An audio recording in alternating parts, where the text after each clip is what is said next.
បាទសួស្តីបងប្អូនគ្នាមានជ្រូកកាយក្បាលមកក្បាលបងប្អូនមេឃភ្លៀងទៀតបាទរដំដែលមេឃភ្លៀងខែនេះខ្លាំងហើយបងប្អូនភ្លៀងតាំងពីយប់មិញហើយយប់មិញទៅសពបាទខ្ញុំមិនដែរយកសពទេយករបស់របរអីយកមកចូលមិនដែរយកសពទេទឹកយកសពយប់មិញបាទយកជ្រូកកាយក្បាលចូលយប់មិញយកសពថាទៅស្ទួយត្រីមានត្រីមុតតែស្ទួយអត់បានទេបាទហើយដល់ពេលរួចទៅស្ទួយវាតាក់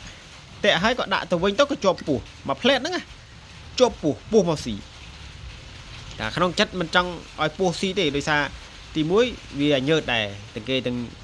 ខ្ញុំធម្មតាពោះចេះតែញើតណាបាទពោះហ្នឹងដូចពោះថ្លាន់តិចដល់អីតិចបាទពោះហ្នឹងក្បាលធំក្បាលឡើងប៉ុណ្ណេះហើយអត់ជាប់មាត់ទេតែជាប់នៅថ្ងាសវិញបាទផ្លែស្ទួយទៅជាប់នៅថ្ងាសវិញហើយនៅក្នុងចិត្តហ្នឹងពោះហ្នឹងមកដើម្បីដោះឃើញកតុយពោះហ្នឹងឡើងក្នុងយសពហ្នឹងឃើញ7ហ្នឹង3ហ្នឹងកតុយពោះហ្នឹងបងប្អូនហើយកតុយច្រើនមែនតើពោះហ្នឹងបាទហើយកតុយបដិញគ្នារហូតដល់ស្មាលើនេះបាទដូចមានប្រួយត្រីអញ្ចឹងបងប្អូនបាទហើយក្នុងចិត្តហ្នឹងវាថប់ថាពោះអ្នកតាក្នុងចិត្តណាបាទក្នុងចិត្តទៅស្ទួយត្រីតែមិនមានបំណង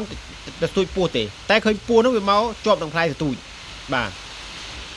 ហើយពោះហ្នឹងក៏ទុយច្រើនទៀតបងប្អូនបាទក៏ទុយច្រើនបាទក្នុងចិត្តហ្នឹងថាបើជាពោះអ្នកតាឯងគ្រូហ្នឹងបាទពោះអ្នកតាឯងបើពោះធំក្បាលធំហើយក៏ទុយច្រើនហើយខំយកដៃទៅចាប់ដោះតែផ្លែស្ទួយអត់ជាប់មាត់ទេទៅជាប់ថ្ងាសឲ្យលើណាបងប្អូនណាទៅជាប់កណ្ដាលក្បាលនោះបាទក្នុងយសពហ្នឹងភ័យផងអីផងបាទព្រោះនឹកឃើញជាប់ពោះធំបងប្អូនបាទជាប់ពោះធំហើយមិនដឹងជាកាត់ទៅម៉េចបាទកាត់ក្នុងបំណងលៀបឬក៏កាត់ក្នុងបំណងមានបញ្ហាអញ្ចឹងណាបងប្អូនតែគាត់ថាខ្ញុំមិនដែរយករបស់មកយកសពទេបាទមកថារបស់ទួយរបស់ធំបាទបើភាកច្រើនយកសពឃើញតែត្រីទេតែនេះទៅស៊ូត្រីអត់បានត្រីតែបានពោះបាទតែបានពោះហ្នឹងហើយខ្នាយប្រវត្តិខ្នាយនេះជាប្រភេទជ្រូកកាយក្បាលបងប្អូនបាទកាយក្បាលនៅខាងបាត់ដំបងសំឡូតធម្មតាជ្រូកដែលគេរកភាកច្រើនគេវាយឬក៏គេបាញ់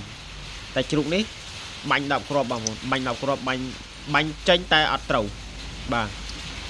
បាញ់ចេញតែអត់ត្រូវអត់ងាប់ហក់កជ្រួលគ្នា4នាក់វាយបានបងប្អូនបាទគ្នា4នាក់បានវាយបានហើយពេលដែលយើងយកមកធ្វើបាទយើងយកមកធ្វើកោសរោមអស់រមើស្នា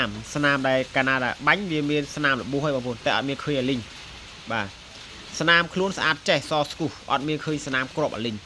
ណាហើយស្លាប់តៃសាក់ហ្នឹងដោយសារមនុស្សវាយទេបងប្អូនដោយសារបាញ់10គ្រាប់បាញ់អត់ងាប់បងប្អូនបាទបាញ់10គ្រាប់បាញ់អត់ងាប់ហើយបាញ់ត្រូវហើយតែអត់របួសវិចេហ្នឹងហើយធម្មតាជ្រូកដតី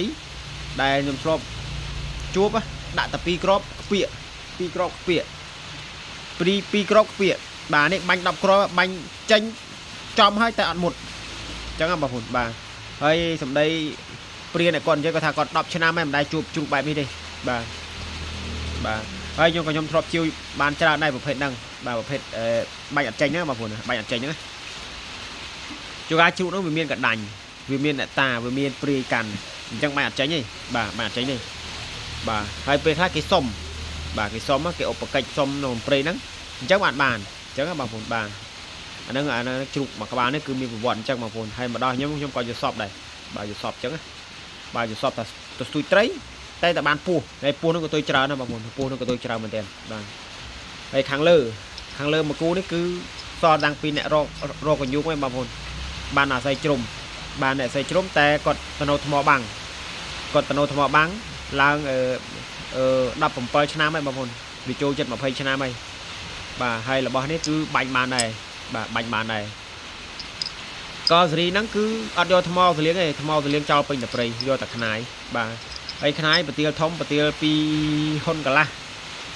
2ហ៊ុន5លីកន្លះបងប្អូន2ហ៊ុន5លីកន្លះຂະຫນាត់ធំបងប្អូនຂະຫນាត់ធំបាទຂະຫນាត់ធំហើយសាច់វិញសាច់លែងនិយាយបងប្អូនហើយຂະຫນាត់នេះຂະຫນាត់បតោងខ្សែកបងប្អូនយកទៅស្រោបពាក់តែម្ដងអត់មានបញ្ហាទេបាទຂະຫນាត់បតោងខ្សែកបាទហើយខាងលើ